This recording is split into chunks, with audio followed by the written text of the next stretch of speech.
Hello जय हिंद साथियों, स्वागत करता हूं आपका अपने यूट्यूब चैनल अवतार स्टडी 7054 पर। मैं विनोद प्रजापति आज के सेशन में भी बात करने वाला हूं तरंग के बारे में और अनुदैर्ध्य तरंग की संपीड़न के बारे में। जैसे कि मैंने आपको पिछले वीडियो में अनुदैर्ध्य तरंग से संबंधित उदाहरण करा चुके थे और उनकी परिभाषा भी बता दिए थे।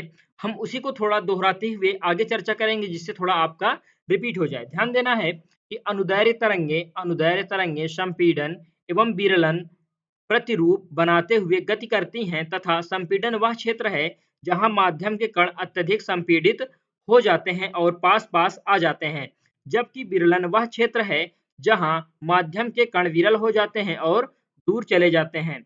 वही समझेंगे। नेक्स्ट पॉइंट क्या था हमारा, यहाँ से समझना वेरी इंपॉर्टेंट है, बिल्कुल भी ध्यान देना है आपको और स्क्रीनशॉट या नोट डाउन जरूर कर लें।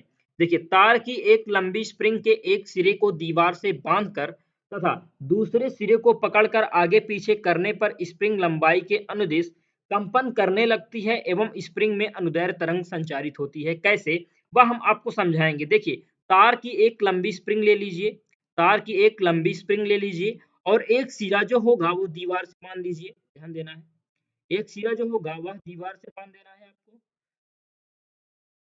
यहाँ एक सिरा दीवार से बांध देना है और दूसरा उसको एक सिरे को आगे पीछे आगे पीछे आगे पीछे आगे पीछे करने पर स्प्रिंग लंबाई के अनुदिश कंपन करने लगती है। यहाँ से लीजिए और छोड़ दीजिए तो वह ऊपर नीचे करने लगेगी कि नहीं, करने लगेगी। तो उसमें वह कंपन जब करेगी तो उस स्प्रिंग में अनुदैर्ध्य तरंग संचारित होगी। कौन सी तरंग, कि एक स्प्रिंग को ऊपर उठाकर छोड़ देने पर जब उसमें ऊपर नीचे तरंगे उत्पन्न होती हैं या आगे पीछे तरंगे उत्पन्न होती हैं, उस स्प्रिंग के लंबाई के अनुदिश या कंपन करना, वह स्प्रिंग का अनुदैर्ध्य तरंग उनमें संचारित होता है, जिसे हम अनुदैर्ध्य तरंग का रूप देते हैं। समझेंगे अनुदैर्ध्य तरंग के थोड़े और आगे। देखिए, अनुदैर्ध्य तरंग तरंग दैर्ध्य कैसे काम करता है। देखिए, आपको दिख रहा होगा यहाँ पर। देखिए, एक ये बिंदु है कि हम संपीड़न दिशा इसे मानते हैं और एक विरलन लोहे की रॉड है जो स्प्रिंग टाइप की है, तरंग की गति की दिशा का निर्धारण करती है। ये तरंग दैर्ध्य है जो उत्पन्न हो रहे हैं। ध्यान देना है, ये जो दिशा है दोस्तों, ये जो रॉड है एक प्रकार की स्प्रिंग है। देखिए, ये ट्रांसफार्मर में उपयोग होता है। आपने देखा होगा छोटे छोटे घरों में उपयोग होता है, घरों में उपयोग होता है जो टीवी को कंट्रोल करता था पहले। अब तो एलसीडी आ गई है ना, अब तो कंट्रोल वेट नहीं होता इसमें। लेकिन पहले टीवी को चलाने के लिए एक स्टेबलाइजर का उपयोग करना होता था, जो छोटा स्टेबलाइजर होता था, उसमें इसकी दिशा भी तरंगों को उत्पन्न करने की दिशा उसमें लगी होती, जिसे हम ट्रांसफार्मर का रूप देते थे या संधारित्र का रूप देते थे। देखिए, क्या होगा कि जब तरंग दैर्ध्य संपीड़न से विरल माध्यम में जाएगी, संपीड़न मतलब ये दिशा जो है वह एक साथ रहेगी। संपीड़न दिशा से विरल माध्यम में जो तरंग की गति की दिशा का निर्धारण करेगी, तो वह कौन सी तरंग कहलाएगी, अनुदैर्ध्य तरंग। कौन सी तरंग कहलाएगी मित्रों, अनुदैर्ध्य तरंग कहलाएगी, अनुदैर्ध्य तरंग कहलाएगी। ध्यान देना है आपको। देखिए, नेक्स्ट क्या है, ये पहला उदाहरण था, समझ चुके हैं आप। दूसरे में समझेंगे कि एक स्प्रिंग है ना, स्प्रिंग आपको दिख रही है, ये स्प्रिंग है, बनी हुई है। ध्यान देना है ना, ये स्प्रिंग बनी हुई है यहाँ से यहाँ।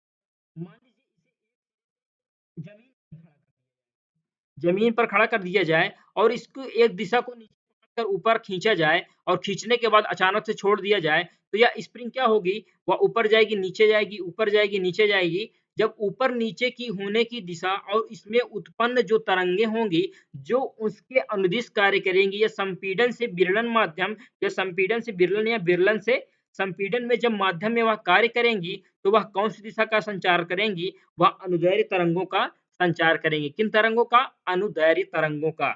अब समझेंगे कि अनुदैर्ध्य तरंगों के उदाहरण क्या हैं। ध्यान देना है, अनुदैर्ध्य तरंगों के उदाहरण जैसे ध्वनि तरंगे, ध्वनि तरंगे, ध्वनि तरंगे या साउंड वेव्स।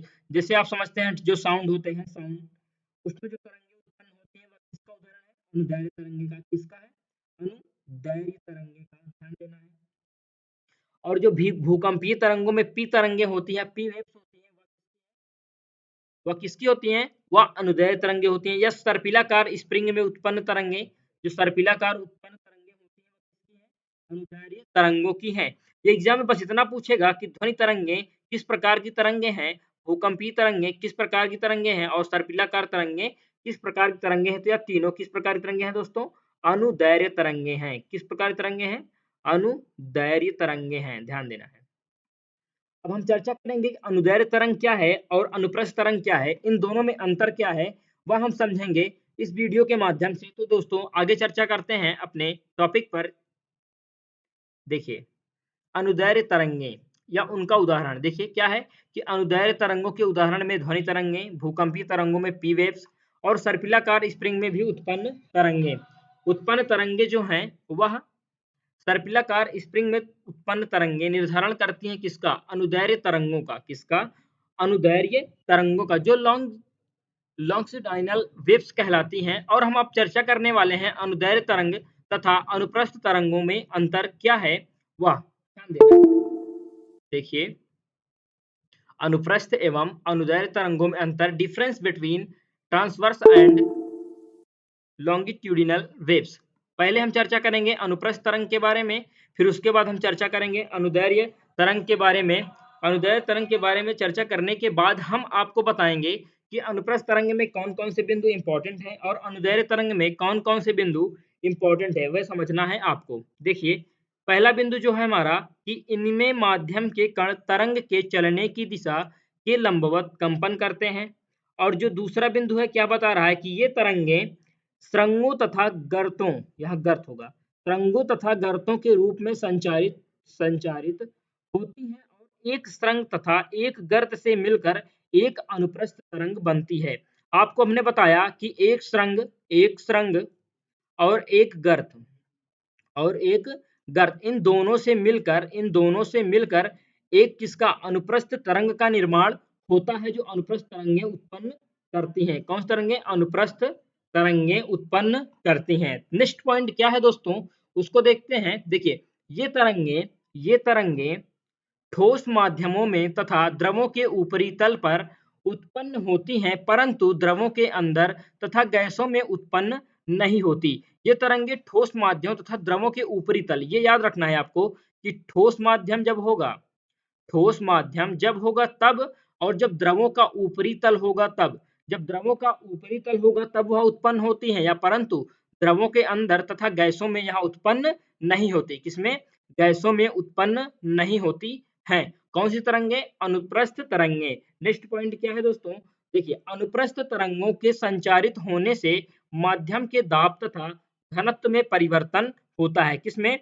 दाब में तथा घनत्व में परिवर्तन होता है। देखिए, जब वो संचारित होंगे या उनमें उपस्थित जो तरंग संचारित होंगे या वेव्स कंट्रोलबिलिटी में काम करेंगे, तो उनकी अनुप्रस्थ तरंगें जो होंगी वह माध्यम के दाब तथा घनत्व पर में परिवर्तन करेंगी। जब घनत्व में परिवर्तन होगा तब अनुप्रस्थ तरंगों का संचारण होगा।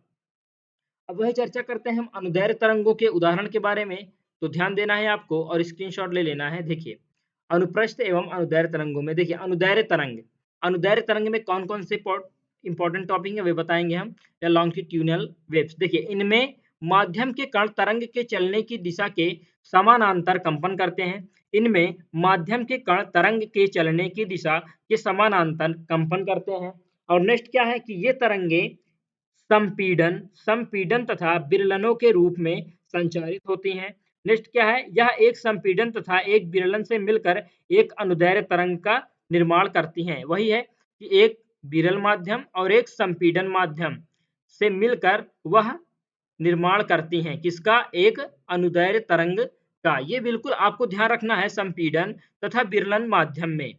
जब ये तरंगें ठोस एवं द्रव तथा गैस तीनों प्रकार के माध्यमों में उत्पन्न हो सकती हैं। वेरी इंपॉर्टेंट है, ये क्वेश्चन कई बार एग्जाम में पूछा जा चुका है कि वह कौन सी तरंगें हैं जो द्रव तथा गैस ठोस तीनों प्रकार के माध्यमों में उत्पन्न हो सकती हैं। तो वह है अनुदैर्ध्य तरंगें। कौन सी तरंगें मित्रों? अनुदैर्ध्य तरंगें। सॉरी, नेक्स्ट पॉइंट क्या है हमारा?